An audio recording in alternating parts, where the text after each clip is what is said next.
All right, hi everyone. So today we are at Molly Bog, just outside of Stowe, Vermont, where we'll be talking about our preliminary methodologies for our Sarracenia purpurea microbial knockdown experiment. So the first thing we need to do for this experiment is find a suitable plant. This plant needs to be at least 10 centimeters in basal diameter and should not have any flower. After finding a suitable plant, the next step is actually going to be determining what pitcher to use for our experimental pitchers. Now, we will want to use the largest pitcher that's new growth from this year, but unfortunately right now in Vermont, we really don't have any open pitchers from this year. We can actually see some starting to grow new pitchers that have just come out this year, but for the sake of this video, we're just going to use a previous year's pitcher. Once you've determined your experimental pitcher, you'll then want to start taking morphological measurements of the plant. So the first measurement we'll take is of the entire basal diameter of the plant. So going from the two farthest pitchers, measuring in centimeters using a vinyl flexible tape. Once you've figured out the basal diameter, the next step is actually going to be determining the actual morphological measurements of our pitcher, and we'll be doing that by using calipers. So the first step is going to be measuring the opening width and the opening length of the pitcher. And you'll be doing that by using calipers. Specifically, you'll be using the top portion of the calipers. So to measure our opening width, you're going to take your calipers, you're going to insert them into our pitcher's opening, and you're going to expand, making sure not to tear the pitcher. And then you'll go ahead and you'll read off your opening width in millimeters. You'll repeat the same process for opening length. So just closing the calipers, once again, just going back into the pitcher, and this time just going the complete opposite way, parallel to the pitcher. The next set of morphological measurements that you're going to want to take is the keel width and then the total width of the pitcher. Once again, you'll be using your handy calipers to be doing this, but this time you're going to use those bottom set of calipers. So I'm going to go to my keel, located here, find the widest portion, open up my calipers to gain my keel width, and then I'm going to repeat that same process, but this time just encompassing the entirety of both the pitcher and the keel. And now we have our keel width.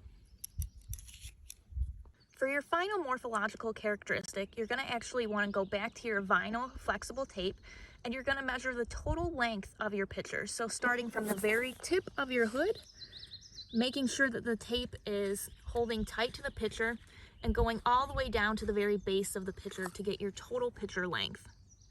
All right, so now that we've done our measurements for morphological characteristics of the plant, we're now going to actually remove the pitcher fluid from the plant. And we're going to be doing this either using a baster or a plastic transfer pipette. And so just to note, we're not going to try to stir up any debris at the bottom. We're just going to simply put our pipette in, remove our fluid, and then place into an empty beaker. And you'll follow this until all of the fluid is removed from the pitcher. All right, so now I've removed all of our pitcher fluid from our experimental pitcher. And what you can tell, if I zoom in, is that obviously besides the pitcher fluid, we also have a lot of our obligate invertebrates. We have organic matter, we have prey items, and this is completely fine for this step. And the next step will actually be filtering these out. But for now, we're actually going to take fluid parameters of TDS, EC, temperature, pH, and dissolved oxygen. So I'm just going to show you using our TDS and EC probe. I'm going to turn this on and we're going to go ahead and get a reading for TDS and EC.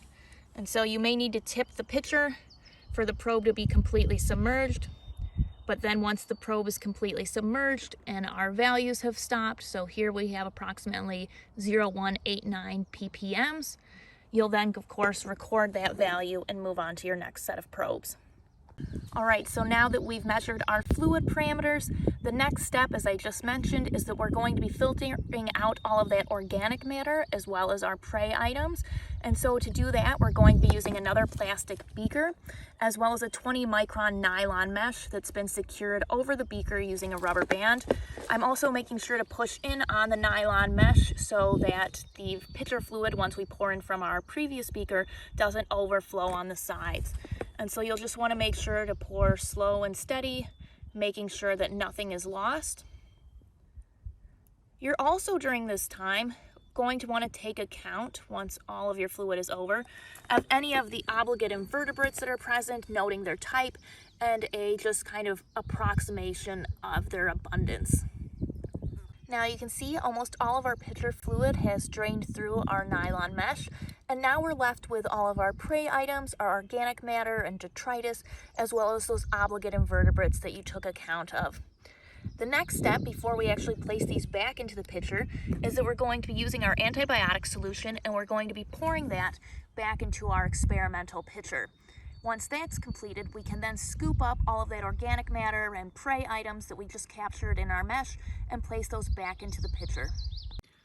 All right, so now that we have an empty pitcher, we're now able to dose our pitcher with our antibiotic solution. So hopefully everybody has their antibiotic solutions on ice, and we're going to now transfer our antibiotic solutions into our empty experimental pitcher.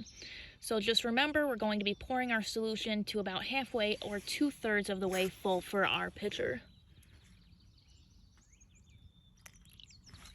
Oops, and I kind of overflowed it a little bit just to holding on to the video and also dosing at the same time. But that's what we're looking to do. All right, so now that we have our experimental pitcher that's dosed with antibiotics, I'm actually going to go back to our nylon mesh, and I'm going to scoop up using a micro spatula or even a micro pipette all of our organic matter, our prey, our detritus, and place that back into the experimental pitcher.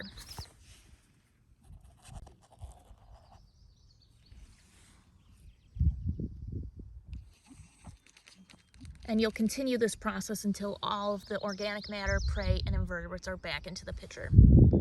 Once you've moved all of your organic matter, prey, and invertebrates back into your experimental pitcher, the last and final step is just going to be using your micro spatula, and you're going to go down to the very bottom of the pitcher. You're going to stir up the detritus matter until you've created a nice slurry. And now our experimental start to this microbe knockdown is complete.